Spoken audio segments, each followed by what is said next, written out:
오늘은 복음 8강 죄인을 먼저 찾으시고 완전히 바꾸시다에 대해서 말씀을 드립니다. 인자가 온 것은 잃어버린 자를 찾아 구원하려 함이니라 라고 말한 누가복음 19장 10절 말씀보다 더 영광스러운 진리는 없습니다. 이 구절은 그리스도의 지상사역을 요약한 것입니다. 인간의 관점에서 보면 이 말씀은 성경에 기록된 진리 가운데 가장 중요한 진리를 나타내는 말씀일 수 있습니다. 불행하게도 전통적인 세대주의에서는 이 단순한 핵심을 놓치는 경향이 있습니다. 일부 세대주의자들은 예수님이 선포하신 천국복음 마태복음 4장 23절은 하나님의 은혜의 복음과 다르다고 가르칩니다. 한 인기 있는 자료는 이 천국복음의 내용은 하나님이 그리스도의 나라를 지상에 세우려는 것으로서 다윗 언약을 성취하시려는 것이라고 말합니다. 루이스 체이퍼는 천국복음은 오직 이스라엘 민족을 위한 것으로서 구원하는 은혜의 복음과 혼동하는 것은 지혜롭지 못하다라고 썼습니다. 또 한 사람의 초기 세대주의 저자는 예수님이 전하신 복음은 구원과 상관이 없고 다만 그리스도의 나라를 지상에 세울 때가 왔다는 선포일 뿐이라고 선언했습니다. 이런 주장은 특정 세대주의 구도에는 정확하게 맞을지 모릅니다. 그러나 성경은 이것을 지지하지 않습니다. 우리는 예수님이 단순히 지상나라를 선포하러 오신 것이 아닌 잃어버린 자를 찾아 구원하러 오셨음을 잊어서는 안 됩니다. 예수님은 그의 나라를 선포하실 때 구원을 전파하셨습니다. 마태복음 19장에서 젊은 관원과 나눈 대화는 그가 사용한 용어를 명확하게 이해하는 데 도움을 줍니다. 그 청년은 예수님께 어떻게 해야 영생을 얻을 수 있는지 물었습니다. 그리고 그 청년이 영생을 얻지 못하고 떠나간 후 예수님은 제자들에게 23절에서 내가 진실로 너희에게 이르노니 부자는 천국에 들어가기가 어려우니라 라고 말씀하셨습니다. 이처럼 천국에 들어가는 것은 영생을 얻는 것과 동의어입니다. 다음 절에서 주님은 24절에서 낙타가 바늘기로 들어가는 것이 부자가 하나님의 나라에 들어가는 것보다 쉬우니라 라고 말씀하셨습니다. 분명히 하나님 나라, 천국, 영생은 모두 구원을 말합니다. 제자들도 이것을 분명히 이해했습니다. 그들이 즉시 그렇다면 누가 구원을 얻을 수 있으리까 라고 24절에서 물었기 때문입니다. 예수님이 어떤 용어, 즉 영생을 얻는 것, 천국에 들어가는 것, 구원을 얻는 것을 사용하셨던 그 메시지의 핵심은 늘 구원의 복음입니다. 예수님은 자신의 사명에 대해 누가복음 5장 32절에서 내가 의인을 부르러 온 것이 아니요 죄인을 불러 회개시키러 왔노라 라고 말씀하셨습니다. 사도 바울은 디모데전서 1장 15절에서 믿보다 모든 사람이 받을 만한 이 말이여 그리스도 예수께서 죄인을 구원하시려고 세상에 임하셨다 하였도다.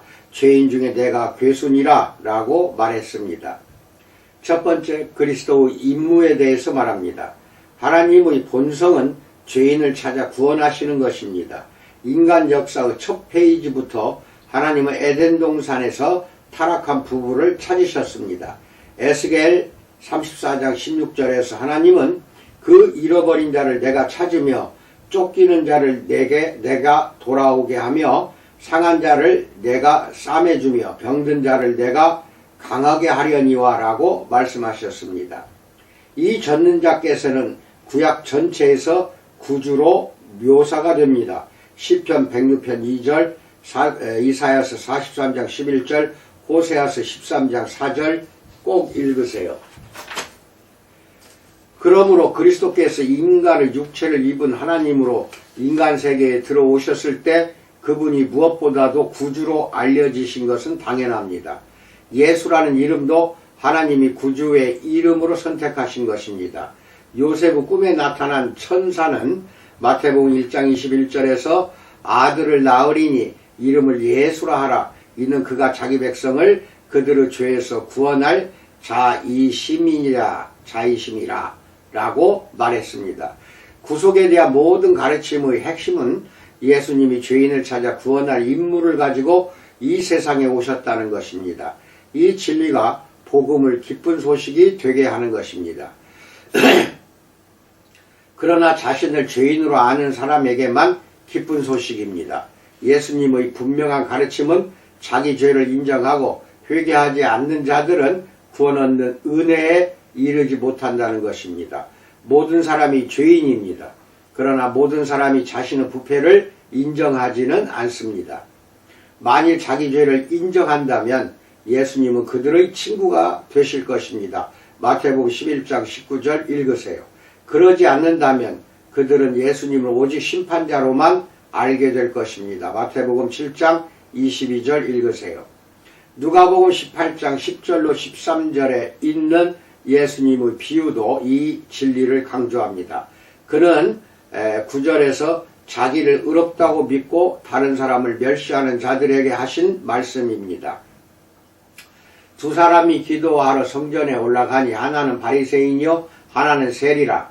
바리새인은 서서 따로 기도하여 이르되 하나님이여 나는 다른 사람들 곧 토색 불의 간음을 하는 자들과 같지 아니하고 이 세리와도 같지 아니함을 감사하나이다. 나는 일해에 2번씩 금식하고 또 소득의 11조를 드리나이다. 하고 세리는 멀리 서서 감히 눈을 들어 하늘을 쳐다보지도 못하고 다만 가슴을 치며 이르되 하나님이여 불쌍히 여기소서 나는 죄인이로소이다 하였느니라 라고 말합니다. 이 두 사람에 대한 주님의 평가는 자기 의에 빠진 바리새인 청중을 당황하게 하고 분노하게 했습니다. 14절에서 내가 너희에게 이르노니 이에 저 바리새인이 아니고 이 사람이 의롭다 하심을 받고 그의 집으로 내려갔느니라. 무릇 자기를 높이는 자는 낮아지고 자기를 낮추는 자는 높아지리라 라고 말씀합니다. 예수님의 복음에 대한 합당한 반응은 겸손하게 회개하는 것밖에 없습니다. 자기 죄를 고백하지 않은 사람들, 즉 부자 관원처럼 주께서 거절하십니다. 그러나 마태와 사마리아 여인처럼 자신의 죄를 인정하고 구원을 원하는 사람에게는 은혜를 베푸십니다. 죄가 많은 죄인일수록 그 죄인의 구원을 통해 하나님의 은혜와 영광이 더욱 놀랍게 드러납니다. 예수님의 지상사역 기간에 수많은 죄인이 회개하는 반응을 보였습니다. 예수님은 끊임없이 세리와 여타 버림받은 죄인들을 돌보셨습니다. 누가복음 15장 1절은 그런 사람들이 끝없이 주님을 찾아왔다고 합니다. 실제로 예수님의 사역에 대한 바리새인들의 가장 큰 불평은 누가복음 15장 2절 이 사람이 죄인을 영접하고 음식을 같이 먹는다는 것이었습니다. 그들은 자신을 구별했지만 바로 그 비교 때문에 정죄당했습니다. 그들은 버림받은 자들을 마음에 두지 않았고 죄인을 사랑하지 않았으며 잃어버린 자들을 동정하지 않았습니다. 더 나쁜 것은 그들 자신이 죄인임을 몰랐다는 것입니다. 그리스도께서 그들을 위해 할 수 있는 일이 전혀 없었습니다. 두 번째 기적의 배경에 대해서 알아봅니다. 마태와 마찬가지로 삭개오도 세리였고 그리스도를 영접하고 따르도록 하나님께서 마음을 준비시킨 사람이었습니다. 예수님과 그의 만남은 여리고에서 이루어졌습니다. 주님은 죽기 위해 예루살렘으로 가는 중이었습니다. 예수님의 고향 나사렛이 거기에 있었습니다. 이제 예수님은 마지막 유월절을 위해 예루살렘으로 가고 계셨습니다. 거기서 유월절 양이 되어 죄인들을 위해 십자가에서 자기 생명을 내어줄 것이었습니다.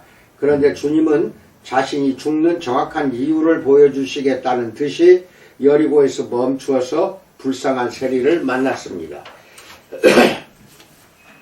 예수님이 가는 길에 유월절을 기념하고자 예루살렘으로 가는 순례단이 모여들었습니다.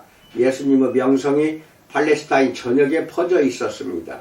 이 일이 있기 얼마 전 예수님은 죽은 나사로를 살리셨습니다. 그 사건은 여리고에서 멀지 않은 베다니에서 일어났습니다. 소문이 퍼졌고 사람들은 예수님에 대한 호기심을 품었습니다. 여리고 사람들 가운데 활동 가능한 사람은 모두 나와서 길가에 줄을 서고 예수님이 지나가기를 기다렸습니다. 여리고성은 북적댔습니다. 정말 그는 메시아일까요? 왕이 되려고 오셨을까요? 로마를 쳐부수고 그의 나라를 세우러 오셨을까요? 여리고는 예루살렘 북쪽에서 약간 동편으로 치우쳐 있었습니다. 그곳은 국제적인 교차로로 동서남북으로 통하는 모든 큰 길이 만나는 곳이었습니다. 세리들이 세금을 걷는 세관이 있는 복잡한 곳으로서 삭개오는 그곳을 맡은 세리였습니다. 세 번째, 구주를 찾은 죄인에 대해서 알아봅니다. 삭개오는 공동체 전체로부터 멸시당했습니다. 누가복음 19장 7절은 모든 사람이 그를 죄인이라 불렀다고 말합니다. 그는 세리로서 민족의 배신자이기만 한 것이 아니었습니다. 죄인이라는 호칭으로 볼 때 아마도 그는 성품부터가 방탕했던 것 같습니다. 대부분의 세리가 그랬습니다. 주 예수님은 세리들을 특별히 사랑하셨습니다. 누가는 특별히 집중해서 예수님이 그들을 만난 일들을 다룹니다. 누가복음의 주제는 잃어버린 자를 향한 주님의 사랑으로 거듭해서 예수님이 사회의 쓰레기들에게 다가가시는 모습을 설명합니다. 누가가 세리를 언급할 때는 언제나 긍정적으로 다룹니다. 3장 12절, 5장 27절, 7장 29절, 15장 1절, 18장 10절로 13절, 19장 2절 모두 읽으세요. 이들은 종교사회에서 쫓겨난 자들, 즉 악명 높은 공적 죄인들로서 예수님이 구원하러 오신 그런 사람들이었습니다. 어쩌면 삭개오가 스스로 먼저 예수님을 찾은 것처럼 보일 수도 있습니다. 그러나 예수님이 먼저 그를 찾지 않으셨다면 그는 절대 부죽게 오지 않았을 것입니다. 죄인은 스스로 하나님을 찾지 않습니다. 로마서 3장 11절 읽으세요. 우리의 타고난 타락한 상태는 죄와 허물로 죽은 상태로서 에베소서 2장 1절 하나님의 생명에서 떠나 있습니다. 4장 18절도 읽으세요. 그러므로 우리가 하나님을 찾는 일은 완전히 불가능하며 우리 스스로는 그것을 원하지도 않습니다. 죄를 깨닫게 하시는 하나님의 주권적인 능력이 역사할 때만 우리는 구주께로 나아갈 수 있습니다. 요한복음 6장 44절 45절. 이처럼 하나님이 먼저 영혼을 찾으시면 그 영혼이 반응하여 하나님을 찾습니다. 한 익명의 찬송가 작가는 이렇게 썼습니다. 내가 주님을 찾았소. 그런데 후에 알았소. 그가 나를 움직여 그를 찾게 한 것이었소. 그가 나를 찾았소. 내가 찾은 것이 아니었소. 오 참되신 구주. 그로써 주님이 나를 찾은 것이었소. 라고 찬양합니다. 누군가가 하나님을 찾는다면 그것은 찾으시는 하나님의 자극에 대한 반응임을 확신할 수 있습니다. 하나님이 먼저 우리를 사랑해 주시지 않으면 우리는 하나님을 사랑하지 않습니다. 요한일서 4장 19절 읽으세요. 그럼에도 불구하고 하나님은 죄인들에게 찾으라고 초청하십니다. 이사야서 55장 6절 너희는 여호와를 만날 만한 때에 찾으라. 가까이 계실 때에 그를 부르라. 예레미야서 29장 13절 너희가 온 마음으로 나를 구하면 나를 찾을 것이요 나를 만나리라. 아모스서 5장 4절 너희는 나를 찾으라 그리하면 살리라. 마태복음 6장 33절 그런즉 너희는 먼저 그의 나라와 그의 의를 구하라. 마태복음 7장 7절 찾으라 그리하면 찾아낼 것이요 라고 말합니다. 하나님이 삭개오를 찾으셨으므로 삭개오는 하나님을 찾았습니다.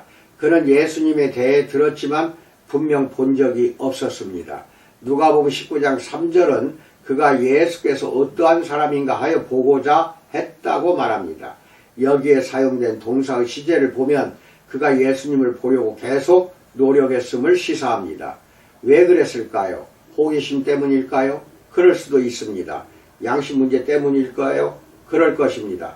죄책감에서 자유를 얻고 싶어서요? 그럴 가능성도 있습니다. 그러나 이 모든 요소를 차치하고 그가 궁극적으로 구원받았다는 사실은 죄를 깨닫게 하는 성령의 불가항력적인 능력이 그를 그리스도께로 이끈 핵심적인 힘이었음을 보여줍니다. 분명히 하나님의 성령이 삭개오 마음속에서 그를 그리스도께로 이끄는 일을 시작하셨습니다. 삭개오가 먼저 나서서 하나님을 찾으신 것이 아니라 하나님의 성령이 그의 마음을 움직이셨습니다. 이에 반응해 그는 예수님을 찾고자 노력했습니다. 삭개오는 버림받은 자, 받는 사람, 불쌍한 백성을 희생시켜 얻은 돈을 두 손에 움켜쥔 사람이었습니다. 그는 엄청난 죄를 지었습니다. 그런데도 도망가 숨지 않고 결사적으로 예수님을 보려고 했습니다. 그가 이렇게 하려면 몇 가지 장애를 극복해야 했습니다. 그 하나는 군중이었습니다. 여리고 주민들이 이미 길을 메우고 있었는데 삭개오는 심지어 키가 작았습니다. 아마 그는 평상시 적당히 군중을 피해 다녔을 것입니다. 키가 작은 그 세리장이 군중 속에 들어간다면 팔꿈치로 턱을 맞을 수도 있고 육중한 부추에 발을 밟힐 수도 있고 심지어 등에 칼을 맞을 수도 있었습니다. 그렇지만 삭개오는 위험을 무릅썼습니다. 이날 삭개오는 이런 위험들을 개의치 않았습니다. 그는 자신의 체면도 개의치 않았습니다. 그는 반드시 예수님을 보겠다는 마음으로 군중보다 앞서 달려갔습니다. 그리고 돌 무화과 나무에 올라가 구주가 오기를 기다렸습니다. 누가복음 19장 4절 읽으세요. 돌 무화과 나무는 키가 작고 굵은 나무로 가지가 많았습니다.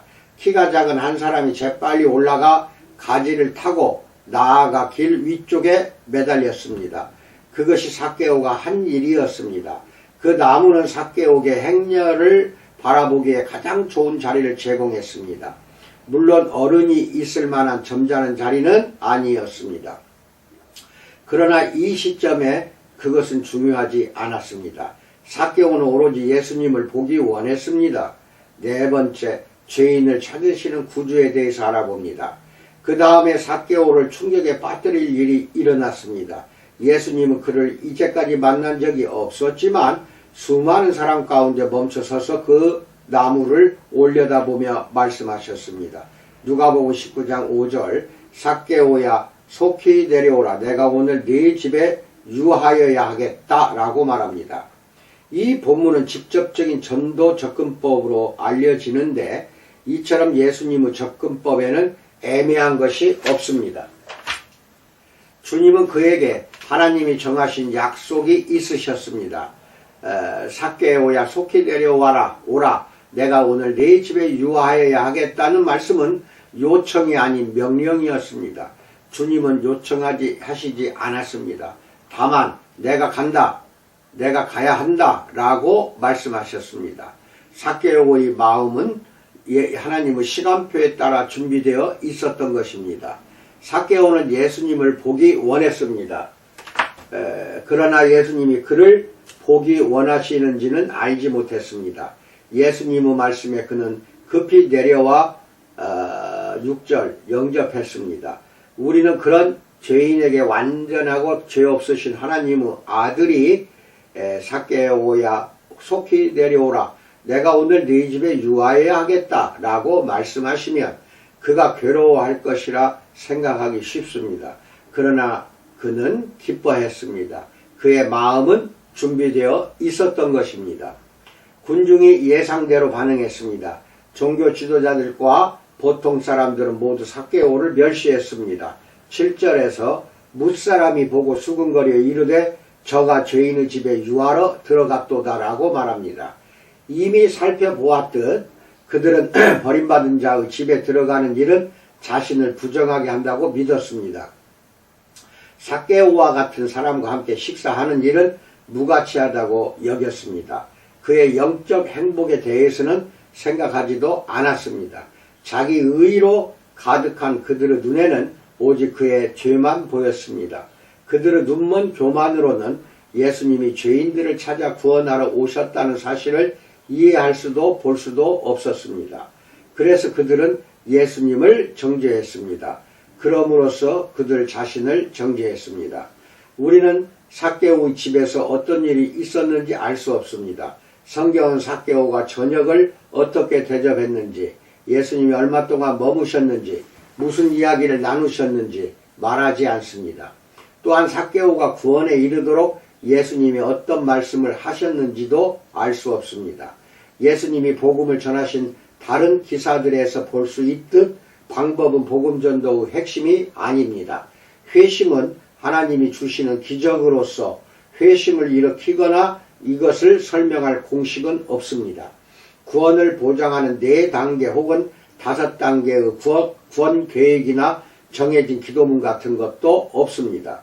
다만 우리는 예수님이 삭개오의 죄 문제를 다루셨으리라 추정할 수 있습니다.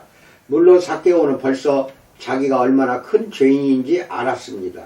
분명히 그리스도께서는 자신이 진정 누구신지, 즉 육신을 입으신 하나님이신지 그에게 보여주셨을 것입니다. 주님이 어떤 말씀을 하시든 삭개오의 마음은 열려 있었고 주님은 이것을 아셨습니다. 5번째, 참된 구원의 열매에 대해서 알아봅니다. 누가복음 19장에 나오는 예수님과 삭개오의 대화 끝에 이르러 막이 오르는 듯 했습니다. 8절로 9절, 삭개오가 서서 주께 여짜오되 주여 보시옵소서, 내 소유의 절반을 가난한 자들에게 주겠사오며 만일 누구의 것을 속여 빼앗은 일이 있으면 네 갑절이나 갚겠나이다. 예수께서 이르시되 오늘 구원이 이 집에 이르렀으니 이 사람도 아브라함의 자손임이로다 라고 말합니다. 삭개오가 예수님을 주라고 부른 점에 주목하십시오. 이 말은 단순히 선생님 등의 존칭을 의미할 수 있지만 여기서는 분명히 그 이상의 의미입니다. 9절에서 예수님은 삭개오가 구원을 받았다고 말씀하십니다. 만일 그렇다면 삭개오는 예수님을 주 하나님으로 시인하고 그를 자신의 주권적 주인으로 고백했음이 분명합니다. 그것은 그리스도가 그의 생명 안에서 역사하지 않으셨다면 스스로는 할 수 없는 고백이며 이후로도 부인할 수 없는 고백입니다. 고린도전서 12장 3절 읽으세요.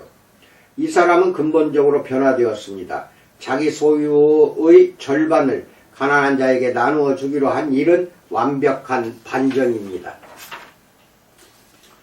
이는 삭개오의 마음이 변화되었다는 명백한 증거입니다. 빼앗는 자가 주는 자가 되었습니다. 착취자가 자선가가 되었습니다. 그는 사취한 것이 있으면 4배로 갚겠다고 했습니다. 그의 생각이 변하고 마음이 변화되었습니다. 그리고 그는 행동을 바꾸려는 의지 또한 분명했습니다. 사람들에 대한 태도만 변한 것이 아니었습니다. 하나님께 대한 마음이 변화되었습니다. 이제 그는 의롭고 바른 행위를 함으로써 하나님께 순종하기 원했습니다. 사실 삭개오가 4배나 갚을 필요는 없었습니다. 민수기 5장 7절에 잘못에 대한 보상으로 5분의 1의 벌금을 요구했습니다.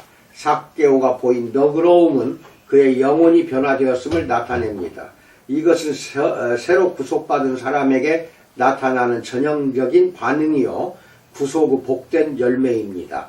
삭개오는 구원은 놀라운 일이지만 나의 삶의 변화는 요구하지 말라라고 말하지 않았습니다. 새로 태어난 모든 신자의 마음에는 순종하기 원하는 무엇이 있습니다. 열정적인 마음, 관대한 순종, 변화된 생각, 변화된 행위가 있습니다. 모든 증거가 삭개오가 진정한 신자가 되었음을 보여줍니다. 예수님은 이것을 보시고 그의 믿음을 인정하셨습니다. 9절에서 이 사람도 아브라함의 자손임이로다 라고 하는 누가복음의 9장 9절을 다시 읽어보십시오. 이 말씀은 그의 믿음에 대한 것이었습니다. 삭개오가 아브라함의 자손인 것은 그가 유대인이기 때문이 아니라 그가 믿었기 때문입니다. 로마서 2장 28절 무릇 표면적 유대인이 아니요 표면적 육신의 할례가 아니니라 라고 말합니다. 그렇다면 무엇이 참 유대인이 되게 하는가요? 로마서 4장 11절은 아브라함은 모든 믿는 자의 조상이 되었다고 말합니다. 갈라디아서 3장 7절은 그런즉 믿음으로 말미암은 자들은 아브라함의 자손인 줄 알지어다 라고 합니다. 그리스도를 신뢰하는 사람은 모두 아브라함의 자손입니다. 그러므로 아브라함의 진정한 자손은 신자와 동일합니다. 구원이 삭개오게 이른 이유는 그가 돈을 나누어 주었기 때문이 아니라 그가 아브라함의 진정한 후손 즉 신자가 되었기 때문입니다. 그는 행위가 아니라 믿음으로 구원을 받았습니다. 그러나 삭개오의 행위는 그의 믿음이 진실하다는 중요한 증거가 되었습니다. 그의 경험은 에베소서 2장 8절로 10절과 완벽하게 일치합니다. 야고보서 2장 14절로 26절도 읽으세요. 너희는 그 은혜에 의하여 믿음으로 말미암아 구원을 받았으니 이것은 너희에게서 난 것이 아니요 하나님의 선물이라 행위에서 난 것이 아니니 이는 누구든지 자랑하지 못하게 함이라. 우리는 그가 만드신 바라 그리스도 예수 안에서 선한 일을 위하여 지으심을 받은 자니 이 일은 하나님이 전에 예비하사 우리로 그 가운데서 행하게 하려 하심이니라 라고 말합니다. 사람을 완전히 변화시키는 것, 이것이 구원의 목적입니다.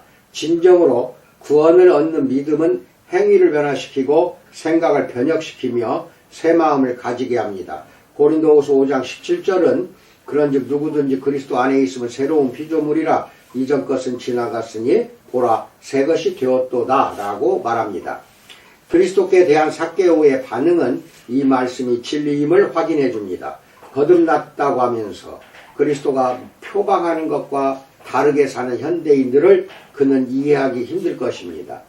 누가복음 3장 8절에서 세례 요한은 세례받으러 온 무리를 향해 회개에 합당한 열매를 맺으라고 꾸짖습니다.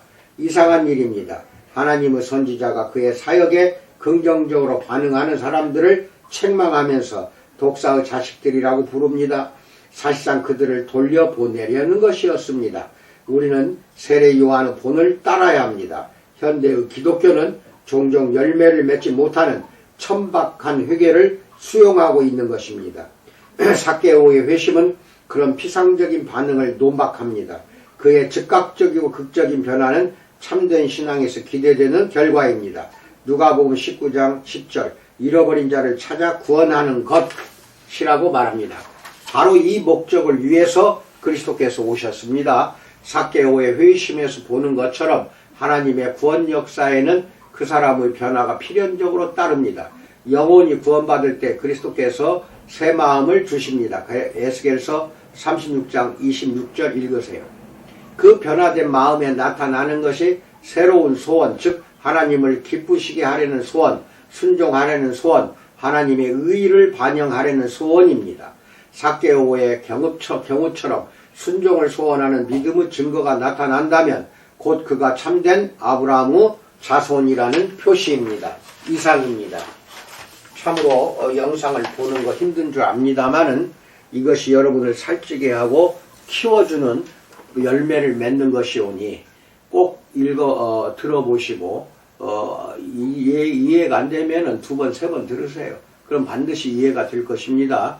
오늘 하루도 주님의 은혜가 풍성하기를 축원드립니다. 감사합니다.